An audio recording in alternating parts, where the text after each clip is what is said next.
Bien, bonsoir à tous. Donc, comme vous pouvez le voir, je suis là. Donc, je vais vous communiquer la correction du chapitre 6 en droit. Livre conseil, donc suivez bien la correction, complétez votre polycopier chez vous à la maison. Et sachez, comme je vous l'ai envoyé par mail ce matin, que vous serez évalué là-dessus. Donc, vous aurez un QCM, question à choix multiples. Donc, automatiquement, vous serez noté, etc. Je vous enverrai par la suite votre copie. Donc, prenez avec soin et rigueur tout ce que je vais vous dire concernant ce corrigé. Alors, suivez bien.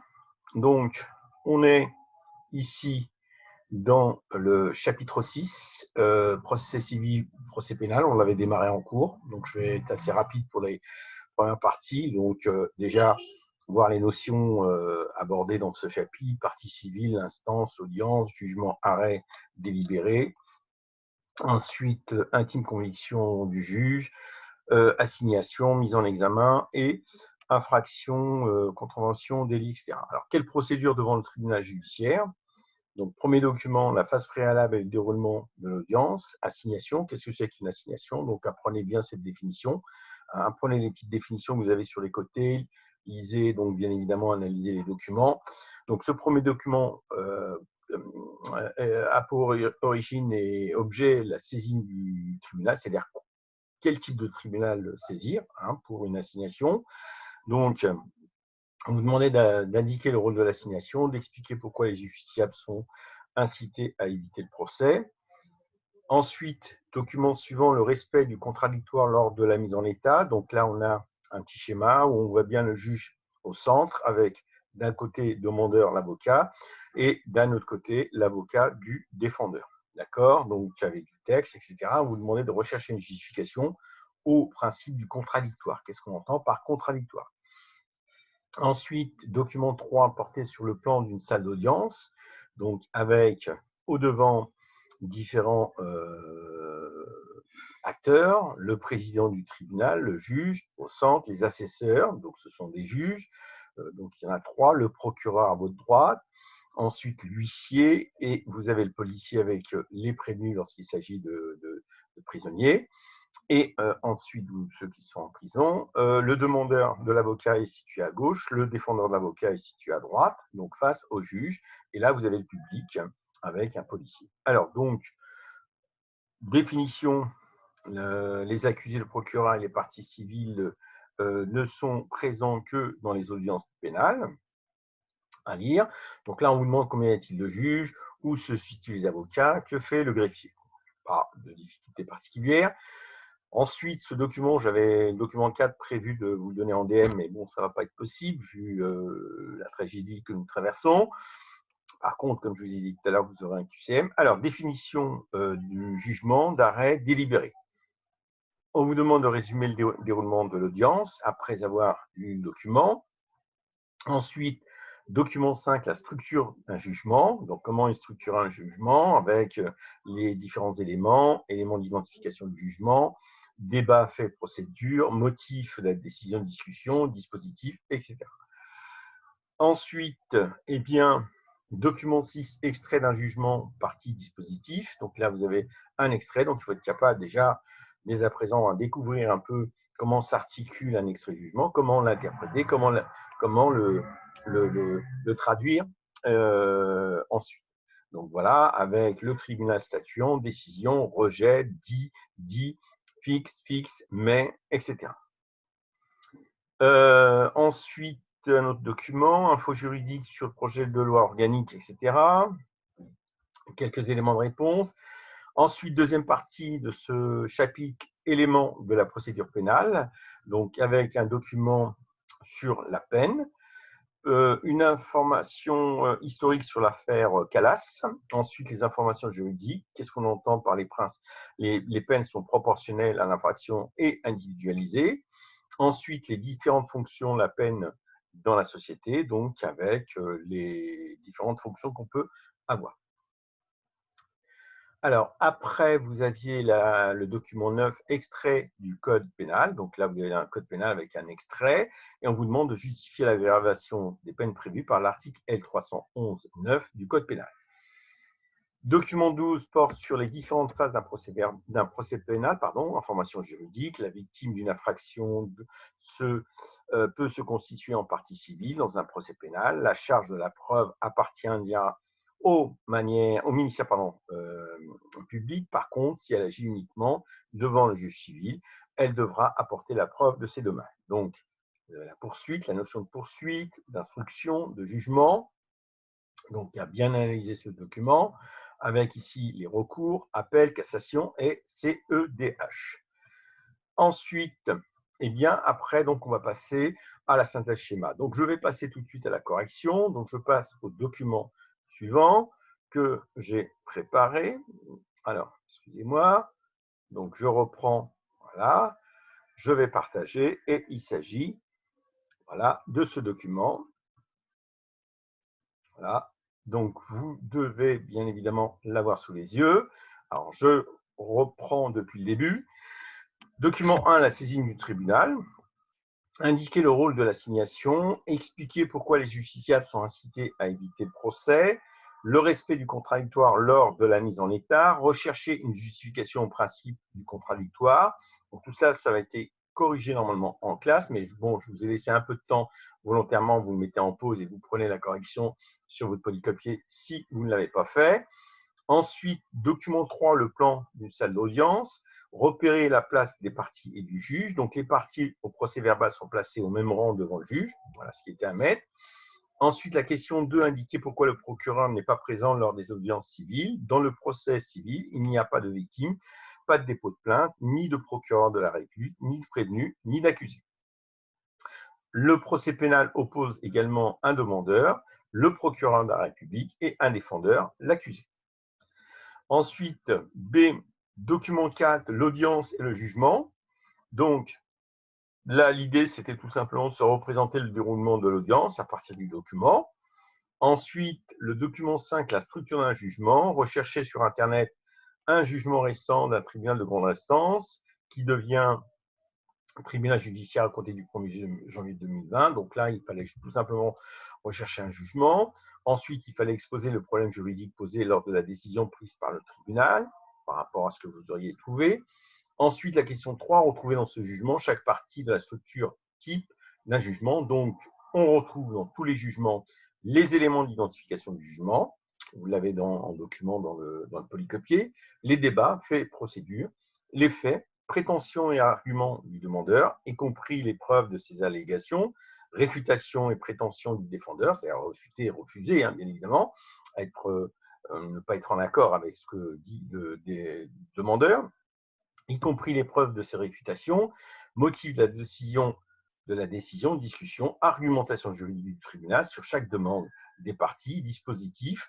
Cette partie commence toujours par l'expression par ses motifs ou par la mention décision. Document 6, extrait d'un jugement partie dispositif, reconstituer l'objet du litige ayant donné lieu à ce procès devant le tribunal de grande instance. Donc là, il s'agit de Karine. Elle est mise en cause pour avoir utilisé le visuel. Nouveauté Thor, collection 2013 disponible, qui appartient à la société Lilou, et pour avoir reproduit les slogans de la société Lilou. Ensuite, repérer la partie gagnante dans cet extrait du jugement du TGI, du tribunal de grande instance de Metz, la décision mitigée. Karine G n'est condamnée que pour la contrefaçon du visuel et non pour la reproduction de slogans. Résumer le dispositif du tribunal. Le tribunal reconnaît la contrefaçon du visuel. Karine G est condamnée à payer 1 000 € au titre du préjudice subi, 800 € au titre de l'article 700 du Code de procédure civile et, en outre, aux dépens, frais relatifs à l'instant. Préciser si ce jugement est exécutoire et pourquoi. Le jugement est exécutoire car il a revêtu donc la formule exécutoire. Alors ensuite, la deuxième partie donc, de ce chapitre, éléments de la procédure pénale, la peine, en document 8, par groupe. Donc, on vous demandait de proposer un classement des différentes fonctions de la peine en fonction de leur importance pour la société. Donc là, c'est une réponse libre. Ensuite, proposer une définition de la présomption d'innocence. Donc, je vous la donne. Tout justiciable doit être considéré comme innocent tant qu'il n'a pas été reconnu coupable par un tribunal compétent. Voilà. Ensuite, document 9, extrait du code pénal, justifier l'aggravation des peines prévues par l'article L311-9 du code pénal. La justice pénale distingue les atteintes aux biens et les atteintes aux personnes. Dès lors qu'une atteinte aux biens est commise avec violence, les peines sont plus lourdes, a fortiori si les violences ont été commises avec des armes soumises à autorisation ou interdites. Ensuite, document 12, les différentes phases d'un procès pénal. À partir des documents 3 et 11, vous pouvez rechercher les principales différences entre la procédure civile et la procédure pénale. Donc, on remarque que le vocabulaire n'est pas identique. Le procès pénal ne peut se tenir que si le procureur de la République décide des poursuites, alors que le procès civil est à l'initiative du demandeur. Il n'y a pas de conciliation dans le procès pénal. Les réparations civiles ne sont pas assimilables à la sanction pénale. Au pénal, l'affaire est instruite par le juge d'instruction, qui est différent du juge, alors qu'au civil, la mise en état est faite par le juge. Dans le procès pénal, le défendeur est mis en examen, alors que dans le procès civil, il y a une forme d'égalité entre le demandeur et le défendeur. Le juge pénal peut statuer sur ses intérêts civils, alors que le juge civil ne peut statuer pénalement. Alors ensuite, identifier les règles applicables en vue d'établir un lien de filiation paternelle. Donc, vous prenez note de l'article 310 du Code civil et prenez note uniquement de ce que j'ai pu ici souligner. Filiation prouve par l'acte de naissance de l'enfant, par l'acte de reconnaissance ou par l'acte de notoriété, c'est-à-dire par un notaire, constatant la possession d'État. La paternité peut se contester en rapportant la preuve que le mari ou l'auteur de la reconnaissance n'est pas le père, c'est l'article 332, donc on peut aussi s'opposer. Et puis, il y a aussi le test de fratrie, donc ADN, etc. Alors ensuite, là, je crois qu'on avait déjà vu ce cas, donc je n'attarde pas du tout à cette question 3 proposée, etc. Voilà, donc pour les éléments de réponse de ce chapitre 6 en droit. Donc, je vous propose maintenant de reprendre tout simplement la partie qui suit, c'est-à-dire ici la synthèse. Alors, donc synthèse schéma tout d'abord. Synthèse schéma, alors l'assignation de l'adversaire avec copie au tribunal exposant la demande initiale. De quoi s'agit-il? Eh bien, il s'agit tout simplement du début de la procédure. Ensuite, on a l'instruction de l'affaire, le juge de la mise en état. Donc, il s'agit des échanges des conclusions, prétentions, arguments de fait, de droit entre les parties, avocats, respect du principe, du contradictoire. Pardon. Ensuite, on a la procédure suivante qui est l'audience. Le contenu, un rapport oral de l'affaire par le juge, de la mise en état, audition des parties, plaidoirie des avocats, décision immédiate ou mise en délibéré. Ensuite, procédure sur étape suivante, appel dans le délai d'un mois, pourvoi en cassation pour les jugements rendus en dernier ressort. Il s'agissait tout simplement des contestations possibles. Et pour terminer, après épuisement des délais d'appel ou de cassation, après notification huissier de la partie perdante par la partie gagnante, qu'est-ce qu'on a? Eh bien, on a ici un jugement qui est exécutoire. Alors, deuxième partie, les éléments de procédure pénale. Les faits constitués d'une infraction réprimée par le Code pénal donnent lieu à un procès pénal, cour d'assises, pour les crimes, tribunal correctionnel pour les délits, tribunal de police pour les contraventions. Alors, dépôt de plainte avec ou sans constitution de partie civile, de quoi s'agit-il? Il s'agit de l'infraction, à partir d'une infraction. Ce qui va entraîner le procureur qui va donc mettre en place soit un classement, soit ouvrir une enquête, soit convoque le prévenu au tribunal par citation directe, soit ouvre une information judiciaire par un juge d'instruction. Et ensuite, vous avez les différents éléments. Le tribunal correctionnel ou la cour d'assises juge la personne mise en examen. La victime peut se constituer partie civile et demander au tribunal des dommages et intérêts. Donc, il s'agit ici de la condamnation. Ensuite, il s'agit ici de la relaxe, parfois au bénéfice du doute. Voilà. Et ensuite, voie de recours, appel, cassation, CEDH, après épuisement des recours nationaux. Voilà donc pour cette synthèse schéma. Synthèse écrite, rédigée, à compléter. Donc la réforme, première partie, quelle procédure devant le tribunal judiciaire. Donc, la réforme de la justice a fait l'objet d'une loi importante qui fusionne les tribunaux d'instance et de grande instance, loi du 23 mars 2019. Elle rend la tentative de résolution amiable entre les parties obligatoire pour de nombreux litiges. Le tribunal judiciaire est la juridiction de droit commun, donc il s'agissait de juridiction du droit commun. Il est compétent pour la plupart des litiges entre les personnes dès lors qu'une juridiction spécialisée n'est pas compétente, conflit individuel du travail, contentieux de sécurité sociale, litige entre commerçants. Le TGI, tribunal de grande instance, abrite le siège du tribunal correctionnel qui statue dans le domaine pénal. La phase préalable à l'audience, la procédure devant le TGI, est une procédure essentiellement écrite. On a tout d'abord l'assignation. La procédure débute par l'assignation de la partie adverse qui est transmise par l'huissier avec une copie au TGI exposant la demande initiale. Résolution amiable. Pour certains litiges, la demande ne sera pas recevable par le juge que si une tentative de résolution amiable a été faite préalablement. Mise en état, l'affaire qui ne peut être jugée en l'état est instruite par le juge de la mise en état. Au cours de cette phase d'instruction, les parties échangent tout document, prétention, arguments de fait et de droit, rapport d'expertise et de contre-expertise en application du principe du contradictoire. Alors, partie suivante, B, l'audience et le jugement. L'audience. Les parties sont convoquées à l'audience par le greffier qui appelle les affaires en fonction de leur inscription au rôle. À la suite du rapport oral sur l'affaire par le juge de la mise en état, les parties peuvent être entendues. Les avocats sont appelés à plaider. La présence des parties demandeurs et défendeurs n'est donc pas obligatoire puisqu'elles sont représentées par, excusez-moi, leur avocat. Le jugement. Alors, le juge prend une décision immédiate et met le jugement en délibéré. Dans son jugement, il fait un résumé des faits, détaille les demandes et arguments des parties, explique les motifs de sa décision et présente sa décision. Ensuite, donc, le jugement peut condamner l'une ou l'autre des parties au versement de frais au titre de l'article 700 du Code de procédure civile ainsi qu'au dépôt. Alors, les voies et recours, les parties peuvent contester la décision en faisant appel si la décision rendue est à charge d'appel.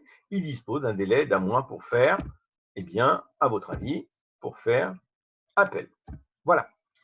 Donc, il nous reste, si le jugement est rendu au dernier ressort, litige de moins de 4 000 €, les parties ne peuvent faire appel, elles peuvent néanmoins se pourvoir en cassation.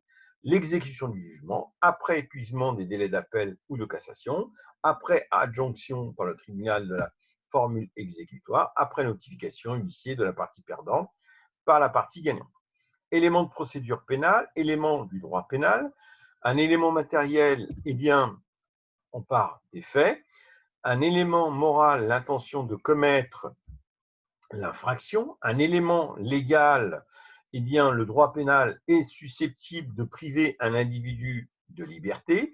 Les infractions doivent donc être précisément prévues par le code pénal pour pouvoir être réprimées. Il n'y a pas d'infraction sans texte. Les faits constitutifs d'une infraction réprimée par le code pénal donnent lieu à un procès pénal, cour d'assises pour les crimes, tribunal correctionnel pour les délits, tribunal de police pour les contraventions. La qualification de crime, délit et contravention dépend de la nature de la sanction, montant de l'amende, durée de la peine. Par principe, les peines sont proportionnelles à l'infraction et individualisées. Peine de prison, peine alternative à la prison, éloignement, bracelet électronique, mesures éducatives, peine complémentaire, retrait ou suspension du permis de conduire, perte du droit de vote, inéligibilité, suivi médical, interdiction professionnelle, suivi de stage, perte de l'autorité parentale. Alors, les peines ont plusieurs fonctions.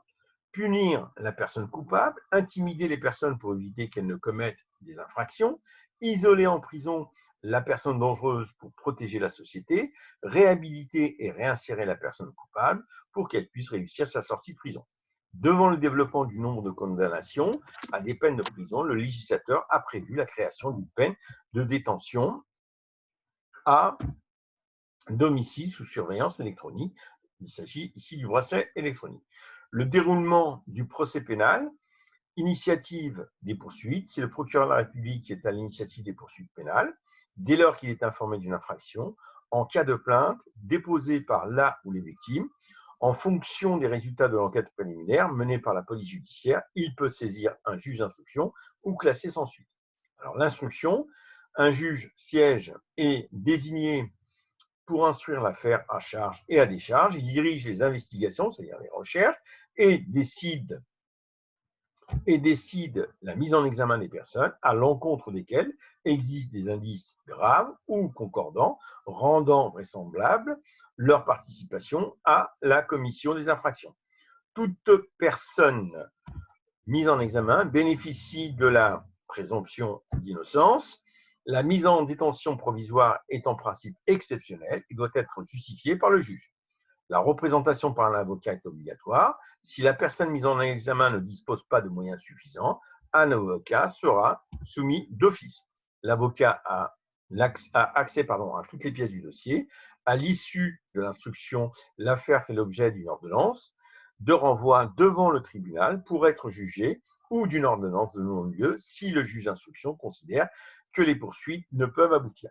Pour les crimes, à la fin de l'instruction, l'affaire est transmise à la chambre d'accusation qui saisit la cour d'assises. Le jugement, le procès pénal oppose le ministère public chargé de l'accusation et la défense. La cour d'assises crime est composée de 3 magistrats professionnels. L'un d'eux est le président de la cour et de 6 jurys qui sont de simples citoyens tirés au sort.